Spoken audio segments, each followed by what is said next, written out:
समझी? अगर लगाना पेड़ पे राज कर देना कहीं पर, बुला के स्टाफ को, ये मेरी प्रॉपर्टी से।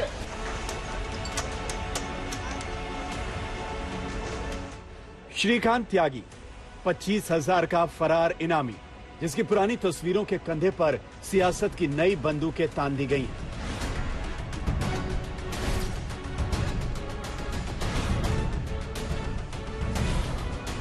श्रीकांत त्यागी के पीछे पुलिस की 7 टीमें लगी हैं, लेकिन उसे अभी तक पकड़ा नहीं जा सका है। खबर है कि श्रीकांत त्यागी उत्तर प्रदेश से भाग खड़ा हुआ है, लेकिन पुलिस की पहुंच से दूर नहीं है। हम इसलिए ह्यूमन इंटेलिजेंस तथा टेक्निकल इंटेलिजेंस का भी पूरा उपयोग कर रहे हैं तथा नोएडा पुलिस ने मेन अभियुक्त पे इनाम भी घोषित किया है। पुलिस अधिकारियों को कल ही रात में निर्देश दिए गए, किसी भी स्थिति में उन्हें अरेस्ट करके और वांछित धाराओं में जेल भेजें। घटना के 3 दिन बाद भी श्रीकांत त्यागी फरार है, लेकिन नोएडा में श्रीकांत त्यागी के घर के बाहर अनधिकृत निर्माण पर बुलडोजर चल गया है। बुलडोजर के एक प्रहार से जो ये अवैध निर्माण की जो छत थी श्रीकांत त्यागी की, वो एक बार में ध्वस्त हो गई है। और फिलहाल भी बुलडोजर, अगर आप देखिए तो बुलडोजर यहाँ पर एक्शन में है। और अब चूंकि बुलडोजर ने अपना काम कर दिया है, जो ऊपर की छत थी उसको ध्वस्त कर दिया है। जब तक सूरज चांद रहेगा, जब तक सूरज चांद रहेगा। बुलडोजर चलते वक्त सोसाइटी में बट रही मिठाइयों और हो रही नारेबाजी से श्रीकांत त्यागी की शख्सियत और छवि का अंदाजा लगाया जा सकता है। हम बहुत खुश हैं, बहुत ही प्रसन्न है योगी जी के सेक्शन पे। ये पहले हो जाना चाहिए था, देर से हुआ बट हुआ। सर हम बहुत खुश हैं, देर है पर अंधेर नहीं, और अति का अंत हुआ।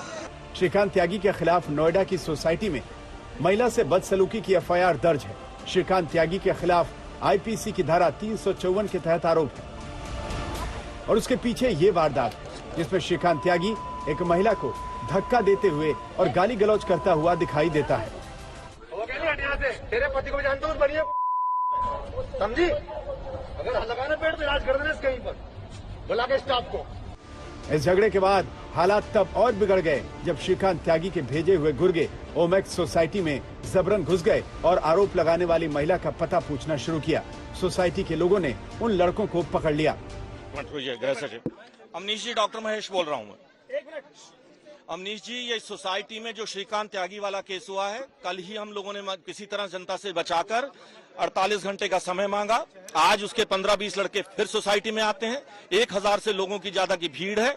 यहाँ के एसीपी यहाँ खड़े हैं, उनकी 15 लोग कैसे आ गए, हमें शर्मिंदगी महसूस हो रही है। इस घटना ने राजनीतिक रंग लेना तब शुरू किया जब विरोधी दलों के नेताओं ने इसे बीजेपी नेता बताकर प्रशासन की चुप्पी पर सवाल उठाया, क्योंकि श्रीकांत त्यागी की सीएम योगी के मंच पर photo, deputy CM Keshav Prasad Maurya के साथ फोटो, बीजेपी अध्यक्ष जेपी नड्डा के साथ फोटो, बीजेपी नेता हृदय नारायण दीक्षित के साथ फोटो, किसान नेताओं के साथ फोटो, यहाँ तक कि राष्ट्रपति के साथ भी उसकी फोटो थी। ये सारी तस्वीरें सोशल मीडिया पर वायरल होने लगी। इन तस्वीरों के हवाले से विरोधी दलों ने महिला सुरक्षा के मुद्दे को लेकर बीजेपी पर हमला करना शुरू किया। तो आज बीजेपी आतंक का पर्याय बन गई है। बीजेपी के नेताओं को देख के लोग अपने घर का दरवाजा बंद कर लें, घरों में छिप जाएं, क्या करें लोग? जीरो टॉलरेंस की बात करने वाली योगी सरकार, आज उनके मंत्री भागे फिर रहे हैं, उनके विधायक जमीन कब्जा करते फिर रहे हैं, भाजपा के लोग महिलाओं को पीटते नजर आ रहे हैं, गाली गलौज करते नजर आ रहे हैं। यह है उत्तर प्रदेश की कानून व्यवस्था। श्रीकांत त्यागी पकड़ा नहीं जा रहा है। विरोधी दलों का आरोप है कि बीजेपी वाले अपने नेता को बचा रहे हैं, जबकि बीजेपी श्रीकांत त्यागी से पल्ला झाड़ रही है। किसी भी नेता के साथ फोटो खिंचवा लेना किसी पार्टी के साथ जुड़ना नहीं माना जा सकता। पार्टी के लोगों के साथ कोई भी आकर हमारे साथ फोटो खिंचवा लेता, हम खुद को नहीं पता होता। यहाँ पर खड़े हैं, अभी भी बहुत सारे लोगों के साथ फोटो यहाँ खिंच रही है, तो इसका तो कोई उपाय नहीं है। लेकिन इतना मैं कह सकता हूँ, एक तो वो सदस्य था नहीं, अगर कोई सदस्य है भी और अगर गलत काम में लिप्त है तो वह इस सरकार में नहीं बचेगा। लेकिन सोशल मीडिया पर श्रीकांत त्यागी और बीजेपी के रिश्तों से जुड़े दस्तावेजी सबूत पेश किए जा रहे हैं। श्रीकांत त्यागी बीजेपी के किसान सेल से जुड़ा हुआ नेता रहा है। 2018 और 2019 में पदाधिकारी भी रहा है, लेकिन जबकि एक पर्ची ऐसी भी है जिसमें दावा किया जा रहा है कि श्रीकांत त्यागी ने बीजेपी को डोनेशन भी दिया है। कभी कभी आप मीडिया के लोग ये आक्षेप लगाते हैं कि बाबा का बुलडोजर सेलेक्टिव होता है। बाबा का बुलडोजर हर उस दोषी के खिलाफ है। वो धर्म, जाति, बिरादरी, राजनीतिक व्यवस्थाओं को नहीं देखता और वह कार्रवाई हुई है। वैसे श्रीकांत त्यागी नाम का यह शख्स पहली बार विवादों में नहीं है। नोएडा से लखनऊ तक इस पर हत्या की कोशिश से लेकर अन्य अपराधों के कुल 5 केस दर्ज हो चुके हैं। अब तक की जानकारी के हिसाब से श्रीकांत त्यागी नोएडा के भंगेल का रहने वाला है।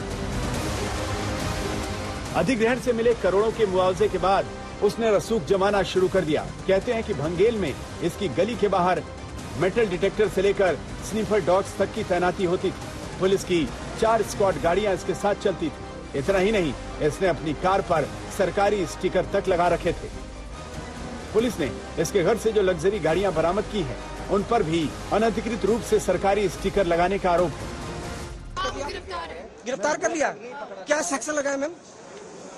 उनके ऊपर बलवा और ट्रेसपास का सेक्शन लगा है। पुलिस के अलावा अब दूसरी केंद्रीय एजेंसियां भी हरकत में आ गई। नोएडा के भंगेल में श्रीकांत त्यागी की 15 दुकानों में पूछताछ करने जीएसटी की टीम भी पहुंच गई। अब देखना है कि कितनी जल्द ये आरोपी पकड़ा जाता है। सुशांत मेहरा के साथ अरविंद ओझा, नोएडा, आज तक।